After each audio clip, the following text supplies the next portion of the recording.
to participate, whereas only about 19,000 farmers have actually taken part in it. So there is enough funding there, Minister, given the initial envelope, to actually extend it. It's of great benefit in terms of knowledge transfer, but also is of assistance in terms of income to those farmers who participated as well. So will you give a commitment, Minister, that you will look at this and indeed extend it for a further year? Thank you, Deputy. I think I answered a parliamentary question to you yesterday on this matter. I am a big admirer of the KT programme, and as you rightly acknowledge, the Budget 2020 provides for the existing liabilities to be met in 2020. The question is, do we have a KT scheme subsequent to that? And obviously that's a matter that will be considered in the context of the budgetary parameters within which the next scheme would be set. But it would be my ambition that we should have a successor. I think it's important for the knowledge that's transferred, but also for the engagement between farmers in the various disciplines that participate in KT, and the social opportunity for engagement in a profession that's practised mostly in isolation. That's as important as the knowledge that's transferred. So it would be my ambition, subject to budgetary constraints, to have a scheme to succeed the current one. So regret and disappointment again, and sadness, I suppose, I have to raise the issue, Taoiseach, of Spinraza. This is for 25 children that suffer from SMA, or spinal muscular atrophy. We've fought a hard fight here for 4 months ago. It was approved by the HSE for these children. And when I went back to Kilkenny, we have a family in Kilkenny, and told that family that was approved here by the HSE from lobbying from this House. And you see the light on those parents and those grandparents' faces. 4 months on, not one thing has been done for these children. 25 children are waiting for a quality of life to get this Spinraza, and yet nothing has been done. What's wrong, Taoiseach? What's wrong with the Minister? What's wrong with the system? What's wrong with the HSE? Approved here, approved and going to be handed out. Expectations from 25 families in this country, and yet they're being left high and dry. And they're waiting for, as I said, a good quality of life. Something has to be done about this immediately. Yes, Minister. I suppose it's the same situation here. We have the 25 families, but in particular, we had a family that came to the gates here earlier on in the year from Youghal, and they were in contact with me recently. And because the HSE actually had approved it in June, the Minister welcomed it in July, we still haven't got it. Some of the families have contacted me and asked me, is there a possibility that you could actually get a final date where these people will get this vital medicine? That's all they want, is clarity on what date will they have a bit of relief and solace for their families. Thank you. Brennan was here with the Minister in the course of lobbying for the drug in question, and a commitment was given that treatment would be started once the drug was approved. Now the drug has been approved and the treatment is being delayed, and I understand that there is need for investment in personnel and in infrastructure at Temple Street Hospital. And I would ask Taoiseach that you would investigate this and ensure that young people like Isaac Brennan are given priority, and that the commitment given by this House in relation to Spinraza is acknowledged. Taoiseach, this is a matter we raised in the House on Tuesday of this week. Minister Daly at the time took it, and the response, to be quite honest, is not what we expected. It's quite poor, and I want to read specifically. Application for approval is based on clearly defined criteria and follow these guidelines. The number of individuals treated and their commencement on treatment is as per the clinical guideline. All patients that have been recommended clinically for treatment have been approved to date. It doesn't answer the question. The parents are telling us not one of the 25 children that we had identified and spoke with in June of this year when the drug was approved, not one of the 25 children have received their treatment to date. And the answer is appalling. It's a disgrace. We have simply asked, can you indicate when those children are likely to be treated? And is it the case, and this is the suspicion, and I'd say it straight, is it the case that the budget for the drug doesn't exist this year and you're trying to delay it until next year's allocation? Taoiseach, I think it's shameful that we find ourselves having to rise on this issue once again here in this chamber. After a concerted effort on a collective of different voices across this House, we reached a point where approval was announced. And here today, several months later, we're asking once again, in the context of not actually having been done in terms of these families and those children's access to this very important drug. I urge you, would you please, to raise the matter with the Minister and to come back to each of the deputies to advise us exactly when this programme will commence.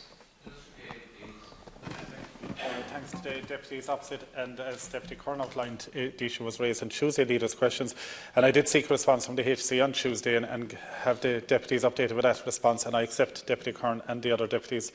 It was Deputy Kern and Deputy Kinney, I think Gino Kinney got a response from me on Tuesday, that it isn't satisfactory, and I've asked for further clarity from the HC to give us an exact date for when the drug will be available and to be more specific for the parents of the patients involved. That was yesterday, so as soon as I have that response, I will circulate it today to the deputies. Thank you, to seek an update from the Minister for Education in relation to the progression of Holy Family Primary School in Mullingar on behalf of the principal, staff, parents and children, and to urge him to continue working with his department to ensure with all contracted parties that this is delivered by the end of the year. Thank you.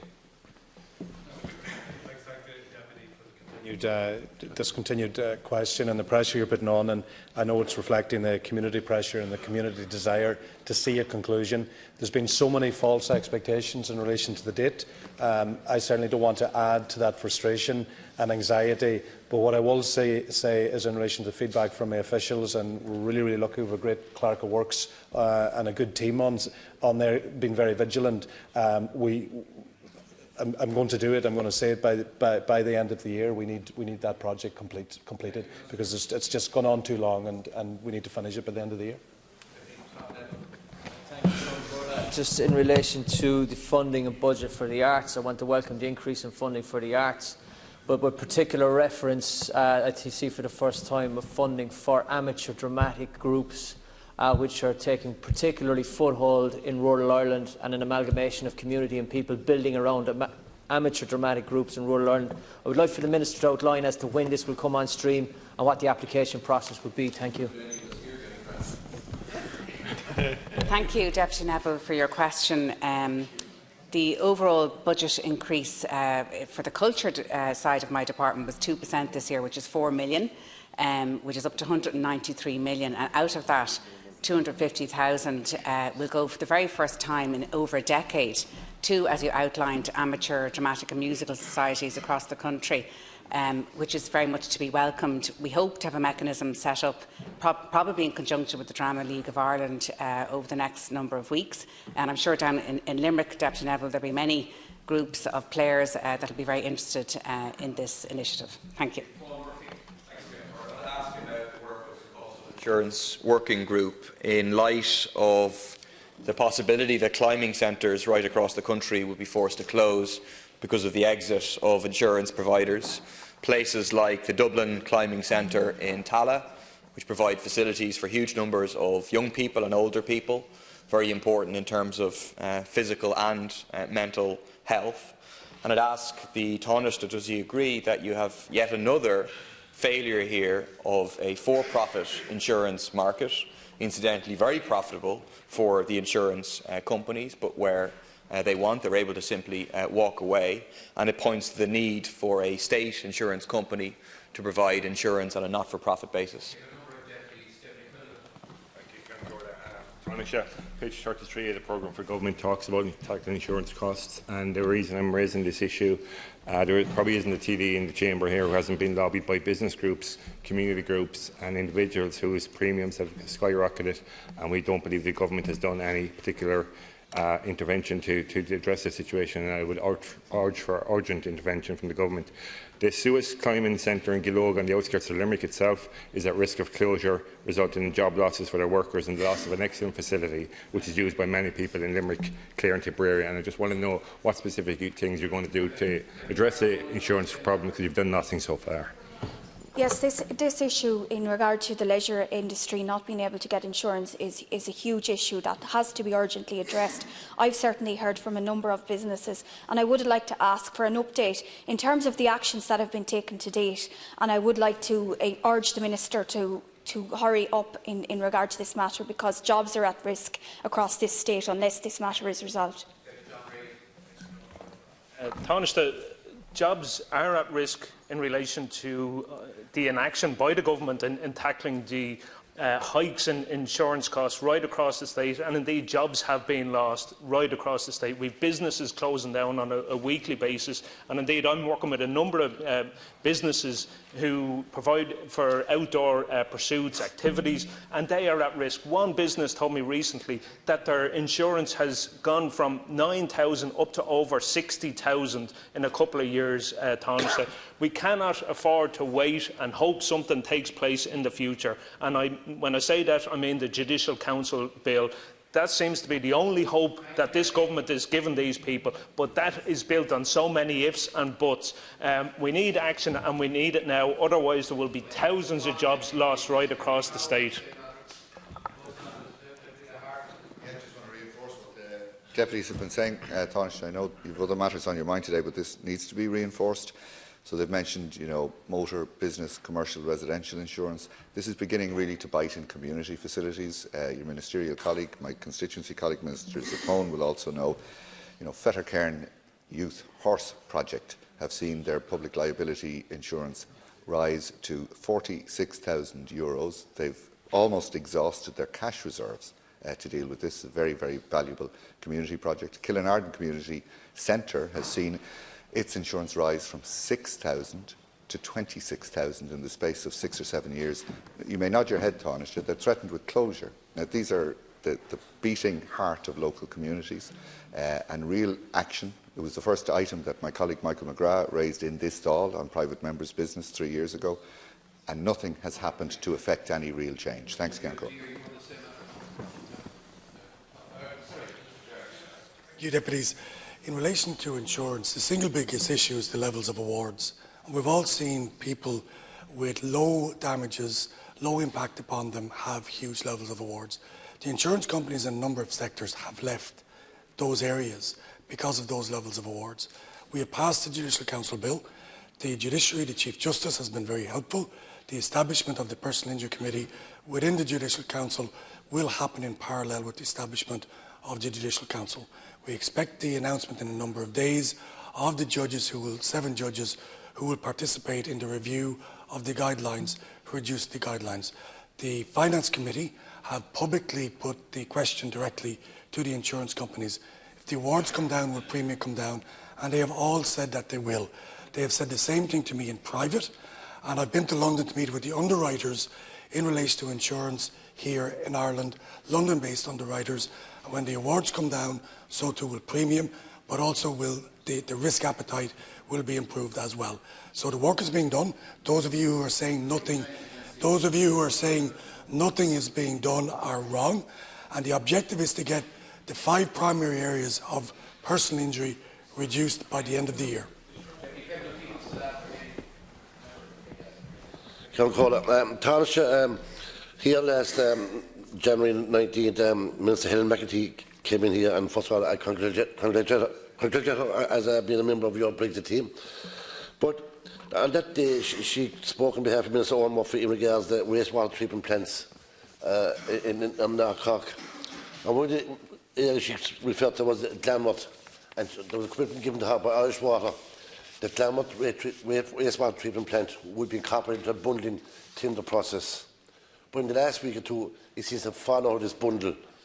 And why I bring it up here, Tánaiste, is that another semi-state or local government, Cork County Council, are very much have an interest in this village. They have given a commitment to build 14 local authority houses. Agreement has been given with a local builder on that.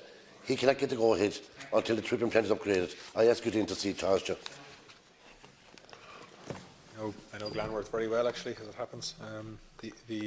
But I'm not familiar with where Irish Water are in terms of delivering that wastewater treatment plant. But I can pass it on to the Minister and ask him to come back. Thank you. That concludes questions on promised legislation. 6 deputies have not been reached. We move to item number A15, the Homeless Housing Assistance Payment Amendment Bill, in the name of Deputy Frank O'Rourke. Deputy O'Rourke to move. And will you make your opening statement, your explanatory statement, Deputy O'Rourke? Thank you, Concordia, and I want to acknowledge the work that's done to me on this bill by my colleague Deputy Darragh O'Brien, the staff in the Research Office and my own staff in my own office. I suppose the whole focus on this bill, Concordia, is to try and assist people who have got termination notices or eviction notices to help them find alternative property in the private rental market until they're allocated a social house and avoid them going homeless or going into emergency accommodation. Currently, this bill proposes that if someone, a family which gets an eviction notice, which is a valid eviction notice and is validated by the local authority, either in Kildare or any other local authority, that then will kick in, them being able to access the homeless HAP, which of course is 2 months' rent and a month's deposit. There is no cost to the state with this proposal and this amendment of this bill, and obviously there is a saving to the state, because if a family does eventually go homeless because they can't find alternative accommodation, it means that when they go into hotel accommodation, it can cost the state somewhere in the region of between 60 and 70,000 euros per annum. Currently, the way the homeless HAP and Place Finder operates is that when a family is given their eviction notice or termination notice, and this is validated by the local authority, they have to go and seek alternative accommodation privately, as I say. And then when they go out into the marketplace, they're competing with others who can access this money obviously more quickly if they're not depending on the state to support them with rental supports. And at the moment, HAP payment through traditional methods with a traditional application is taken somewhere between 7 to 9 weeks. And when you're faced with a landlord, and remember 80% of the landlords in this country is accidental landlords, the banks will not wait 7 to 9 weeks for that payment to come through. So these people that's facing homelessness with valid eviction notices and termination notices are being put under pressure and are at a severe disadvantage. What the time frame currently where the homeless HAP payment kicks in is in the last month, Concordia, after termination. So they can only access that funding with 4 weeks left to go before their eviction date, which gives them very little time to be competitive in the market in the current climate, to find a property which we know is very scarce. And what this bill is proposing very clearly is that when their termination notice or eviction notice is being validated by the local authority, which is the independent body to do so, and normally an eviction notice carries a month for every year the family's been in the home, so traditionally the eviction notice could be 3 to 5 months approximately, that would automatically click in and allow them to access the homeless HAP and Place Finder payment from that time, which gives them a longer period of time to go and access private rental accommodation and puts them at a very fair advantage in the rental market when they're competing with others. And this is what this bill is proposing to do. And I think it's hugely important that we hope the government and the ministers, which I've spoken about this, would accept this bill. It may not be perfect and it can take tweaks as we go through the process of doing so, but what it's doing is giving a family a longer period of time to avail of private rental accommodation in the current market and be able to access the Place Finder and homeless HAP payment from the date their eviction notice is deemed valid. And this is what we need to focus on to assist them in that regard, because currently, with the month that they only get that payment from, they're not able to find accommodation, particularly in Kildare, and I know from talking to my colleagues in Dublin, Wicklow and Meath, it's a problem. And these families then are being put into shelters or being put into hotels, which is an enormous cost to the state. So I propose this bill, Concordia, hope that it gets cross-party support when it comes through the House, because this is about assisting the most vulnerable and helping the families most in need to be able to access private rental accommodation, access a home so that they don't go homeless, and give them every possible opportunity to provide for their family while waiting on that allocation of a social house to come from the local authority. Thank you, Concordia. Thank you, Deputy O'Rourke. Is the bill being opposed? The bill is not being opposed. The motion for leave to introduce is agreed. Deputy O'Rourke, would you like to move that the second stage be taken in private members' time? Is that agreed? Agreed. Thank you. We move now to item number B15, Mandatory Beef Prices Transparency Bill 2019. Calling Deputy Brian Stanley to move for leave to introduce. Is that agreed? You have 5 minutes to speak to us about it. Thanks, Nicola, and I welcome the opportunity to bring in this bill today into the Dáil, the Mandatory Beef Price Transparency Bill 2019. we've had a difficult situation with the beef sector, and we're all well aware of the crisis that exists there. But there has been an agreement with 7 farming organisations and processors. But, of course, still work to be done there, and there's issues regarding the legal injunctions served against some farmers and representatives of their organisations, and they all need to be lifted. So as much more needs to be done. But one particular issue which remains also outstanding in the sector is the complete lack of trust between farmers and processors. I met farmers from Rathdowney a number of times, and farmers who had been at the gates of other factories, people who had been protesting over those weeks. And the one issue that kept coming up was the lack of trust between them and the factories and the factory owners. At the moment, the beef farmers have little information on which to determine whether or not they are being given a fair price for a carcass. The way things are currently set plays right into the hands of the processors, many of whom are taking advantage of the situation where there is little transparency around pricing. And what we therefore are calling for is for the beef price transparency right to be enshrined throughout the supply chain. The bill that I am introducing this afternoon, entitled the Beef Price Transparency Bill, will go some way towards providing that much-needed transparency.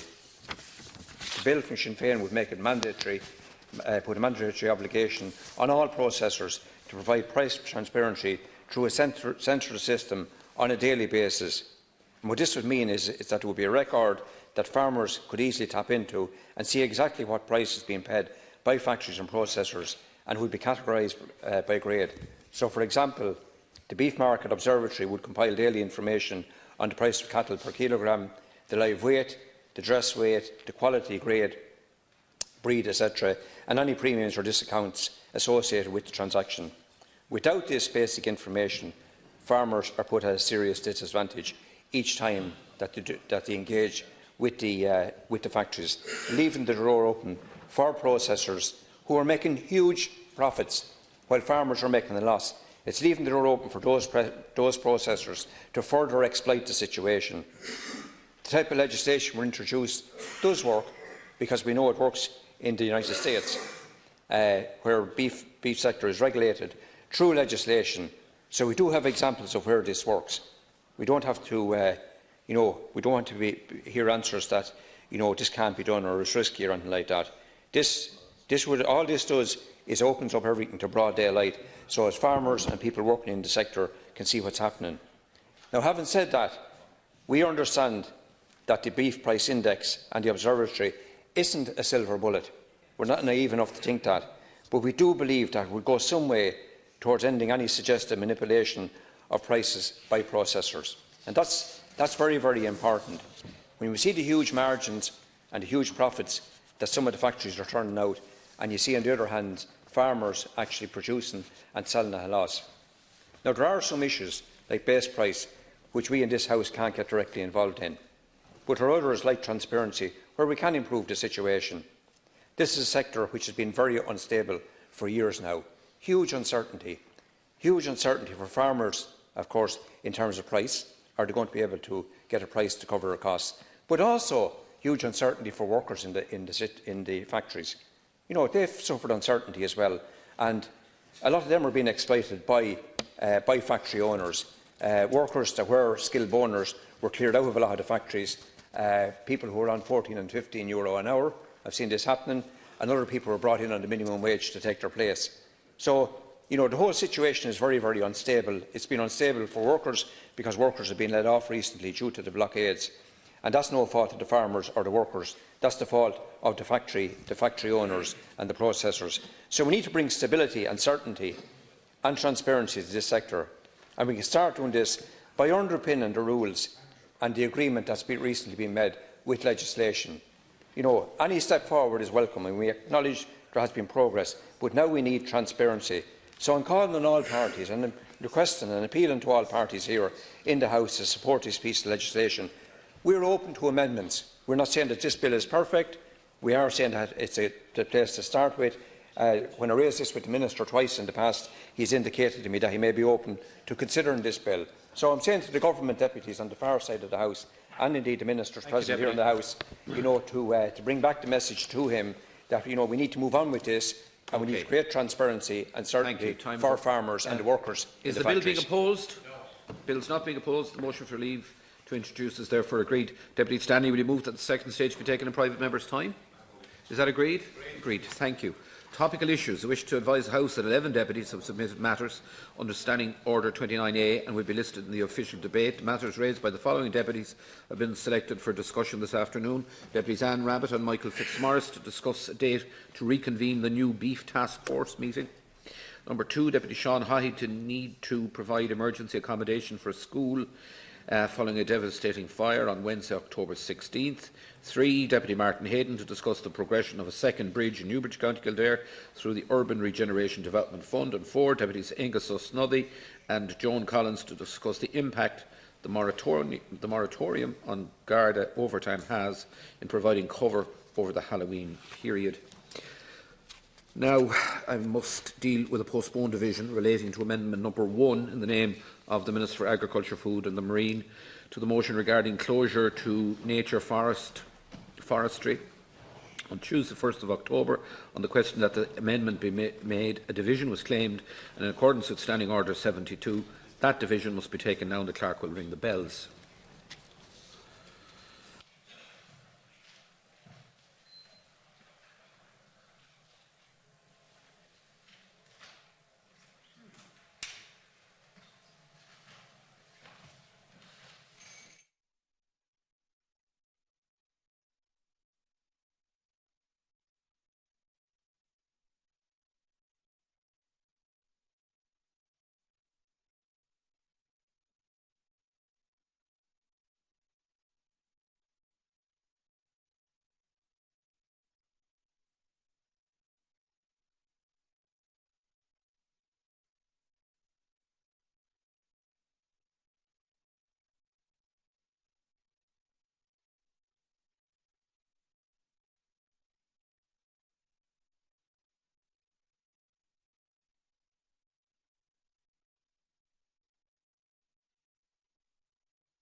Item number 251, motion regarding close to nature forestry, amendment number 1, in the name of the Minister for Agriculture and Food and the Marine. The question is that the amendment be made, and on that question a division has been challenged. Tellers Thaw, Minister Sean Kine and Deputy Peter Burke, Neil, Deputy Catherine Martin and Deputy Catherine Murphy.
Thaw 37, Neil 72. There were no abstentions. Amendment number 1 in the name of the Minister is lost. We move now to consider amendment number 2 in the name of the Sinn Féin deputies. Deputy O'Snuddy, is amendment number 2 being pressed? It is. Is amendment number 2 agreed? Not agreed. Okay. The Chocty or Tarhaven, the Tarish gonna Shin Abadish Thaw, Enyatana Gwynna Abadish Neil. Stoilem will Butch Erin Kesh to believe the question. Vote hall.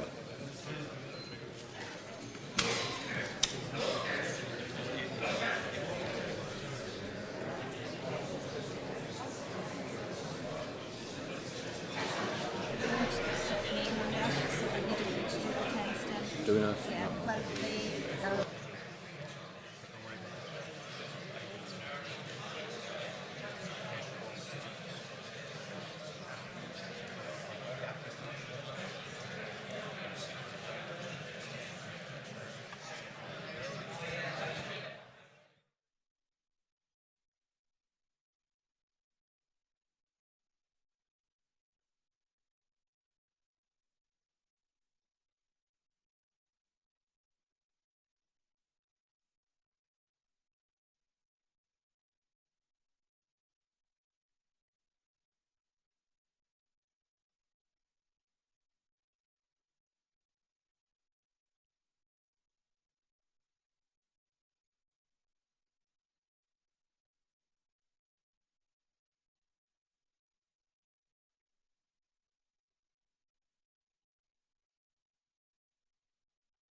Item 251, motion regarding close to nature forestry amendment number 2 in the name of Deputy Martin Kenny. The question is that the amendment be made.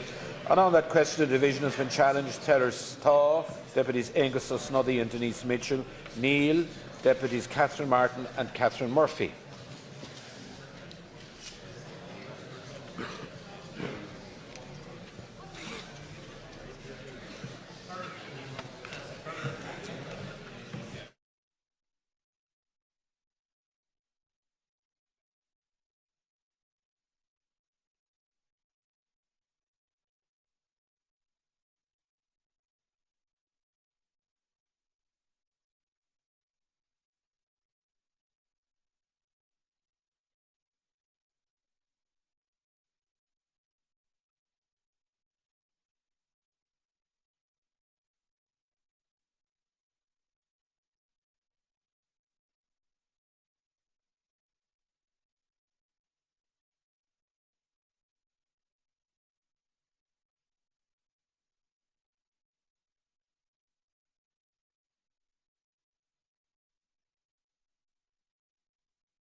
Tá ní déag, níl 8 Stain 7.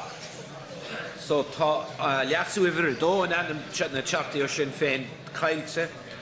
Sin ceistan is ná gan éon títar an tairskent. The question now is that the motion be agreed to. Is the motion agreed to? Not agreed. Na teachtaí a tarhéimh na tairskent aberdís tá, enya tá na coine aberdís níl. Stolen Butcher and Kesht, I believe the question is defeated. Vote Hall.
Item number 251, motion regarding close to nature forestry. The question is that the motion now be agreed to, and on that question a division has been challenged. Tellers Thaw, Deputy Catherine Murphy and Deputy Catherine Martin, Neil, Minister Sean Kine and Deputy Peter Burke.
Near Stain Anya.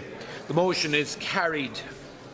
We move now to item number 250. Let's deal with a postponed division relating to amendment number 4 in the name of the Minister for Employment Affairs and Social Protection to a motion regarding the living wage. On Tuesday, 15th of October, on the question that the amendment be made, a division was claimed, and in accordance with Standing Order 72, that division must be taken now, and the clerk will ring the bells.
Item number 250 is a motion regarding the living wage. Amendment number 4 in the name of the Minister of Employment Affairs and Social Protection. The question is that the amendment be made, and on that question a division has been challenged. Tellers Taw, Minister Sean Kine and Deputy Peter Burke, Neil, Deputy Angus O'Snuddy and Deputy Denise Mitchell.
Taw 36, Neil 67.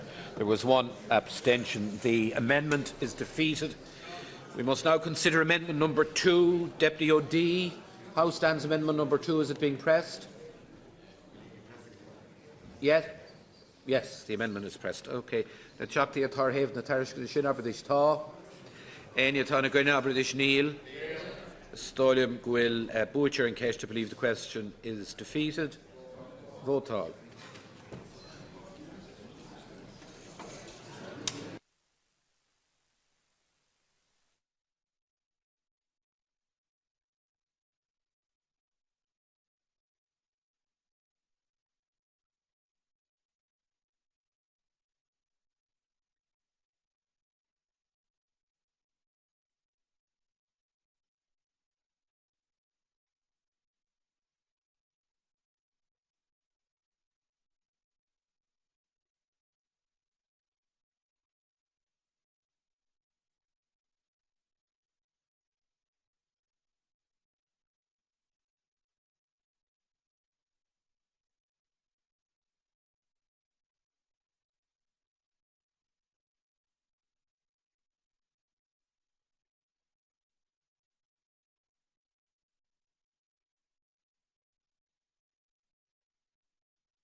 Item 250, motion regarding the living wage amendment number 2 in the name of Deputy Robert Troy. The question is,